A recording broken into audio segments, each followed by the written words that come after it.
యేసుక్రీస్తు నామంలో మీ అందరికీ శుభములు తెలియపరుస్తున్నాను. మనము హోలీ ల్యాండ్ స్పిరిచువల్ టూర్ ఒక భాగముగా ఈరోజు 2000 సంవత్సరాల క్రితం యేసు సంచరించిన ఈ సినోగాకు వచ్చాం. చూడండి, ఈ వేద పండితులు కానివ్వండి, స్కాలర్స్ కానివ్వండి, లేకపోతే ఆర్టియాలజిస్ట్ కానివ్వండి, వీళ్ళందరూ యేసు ప్రభువు ఆ దినంలో మరి సమాజ మందిరానికి వచ్చి సువార్త చేసిన ప్లేసు ఇదే అని బల్లకుత్తి చెప్తున్నారు. లూకా సువార్త 4వ అధ్యాయం 18వ వచనంలో అభిషేకించబడి మరి 40 డేస్ ఉపవాసం ఉండి అభిషేకించబడి డైరెక్ట్గా యేసు ప్రభు ఈ స్థలానికి వచ్చినట్టుగా మనం గుర్తించవచ్చు. లూకా సువార్త 4వ అధ్యాయం 18, 19, 20 వచనంలో మనం చూస్తున్నాం. దేవుని బిడ్డలారా, యేసు ప్రభు ఈ యొక్క మందిరంలో ఉంటూ చాలా అద్భుతాలు, సూచక్రియలు, మహత్కార్యాలు చేశారు. దీని పక్కనే పేదరు ఒక అత్తగారిని మామిని జ్వరంతో ఉంటే స్వస్థపరిచాడంట. ఇదే సమాజపు మందిరంలో దెయ్యాలు వలకొట్టాడు, రోగులు బాగు చేశాడు, అద్భుతాలు చేశాడు.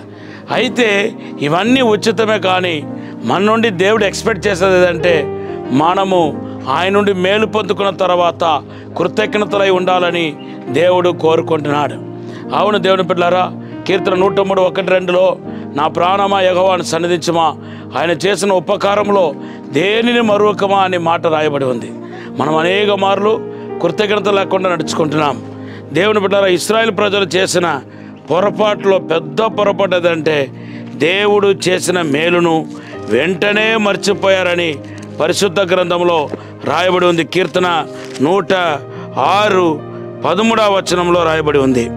అవును, ఎప్పుడైతే మన దేవుని మేలు మర్చిపోతున్నామో అక్కడి మనలో రకరకాల పాపం, తర్వాత చీకటి క్రియలు మనం మొదలవుతాయి. ఇశ్రాయేలు ప్రజల జీవితంలో కూడా అదే జరిగింది. తర్వాత చూస్తే ఆ 14వ వచనంలో మరి దేవుని మేలు మర్చిపోయిన తర్వాత దేవుని శోధించారు. తర్వాత మనం చూస్తే మరి దైవజనులకు వ్యతిరేకంగా మరి అసూయపడ్డారు. 106:19లో మరి విగ్రహారాధన మొదలుపెట్టారు. ఇలాగా తర్వాత 22వ వచనానికి వచ్చేసరికి దేవుని పూర్తిగా మర్చిపోయారు. సో దేవుని చేత మేలు పొందుకున్న వాళ్ళు ఏ ఒక్కరైనా ఈ దేవునికి బాగు చేసిన, మిమ్మల్ని ఆశీర్వదించిన, మిమ్మల్ని రక్షించిన దేవాది దేవునికి కృతజ్ఞతలై ఉండాలి.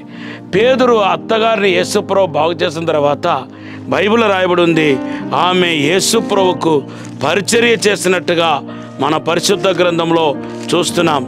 మార్కు సువార్త 1:31లో హల్లెలూయా. అలాగే ఈ మంత్రంలో స్వస్థత పొందుకున్న వాళ్ళు, మేలు పొందుకున్న వాళ్ళందరూ వారు ఒక కృతజ్ఞతను అనేక రూపంలో అనేక రకాలుగా దేవుని ముందు దేవుని ఎదుట గణపరచగలిగారు. మనము దేవునికి కృతజ్ఞతలై ఉండాలని దేవుడు కోరుకుంటున్నాడు.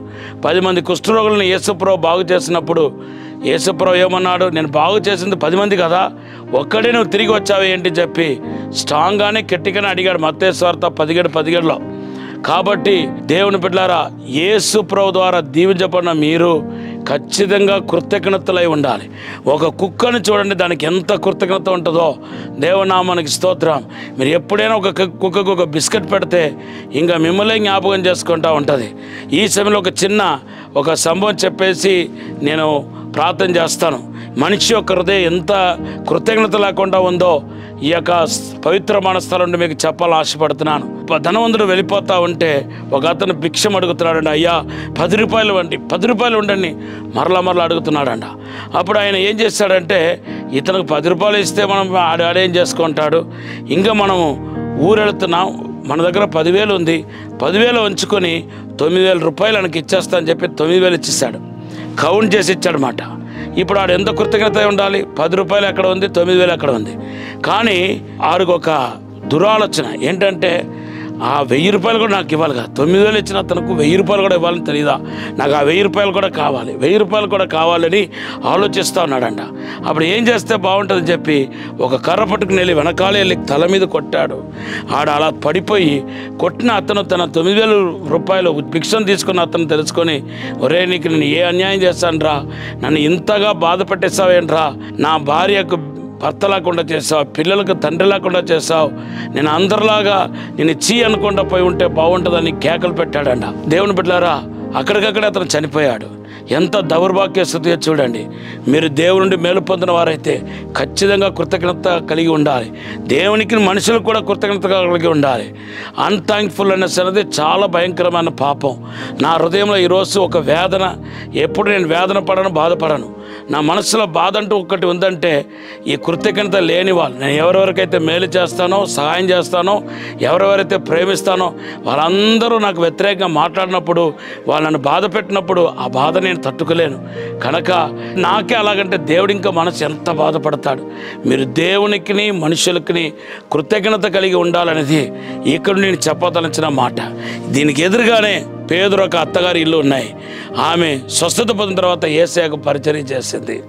అవును, విడుదల పొందిన ధనవంతులందరూ ఆస్తిపాస్తులతో యేసుప్రభువుకు పరిచర్య చేశారు. లూకాసు సువార్త 8:1-2 రాయబడి ఉంది.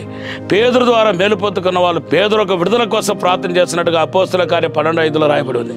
నువ్వు కృతజ్ఞత కలిగి ఉన్నావా? దేవునికి మనుషులకు కృతజ్ఞత కలిగి ఉన్నావా? మేలు చేసిన దేవునికి, నీకు సహాయం చేసిన మనుషులకి కృతజ్ఞతలై ఉండాలనేది దేవుని యొక్క ఉద్దేశం. ఒక చిన్న ప్రార్థన చేస్తాను. పరిశుద్ధము నమ్మకమైన పరలోక తండ్రి, నీకు వందనాలు, స్తోత్రాలు. మమ్మల్ని క్షమించి, మన్నించి, పరిశుద్ధపరిచి కృతజ్ఞత గల వారుగా ఉండేట్టుగా సహాయం చేయండి. ఇక్కడ నుండి ప్రార్థిస్తున్నాను, అసాధారణమైన కార్యం జరిగిన కాక, ఎవరెవరైతే అద్భుతాల కోసం ఎదురు చూస్తున్నారో, స్వస్థత కోసం ఎదురు చూస్తున్నారో, అయ్యా దయ్యపు శక్తిని విడుదల పొందాలని ఎదురు చూస్తున్నారో వాళ్ళందరికీ యేసు నామములో విడుదల కలిగిన గాక, యేసు నామములో స్వస్థత కలిగిన గాక, అద్భుతం జరిగిన గాక, యేసు నామములో అడిగి వేడుకుంటున్నాం తండ్రి. ఆమేన్.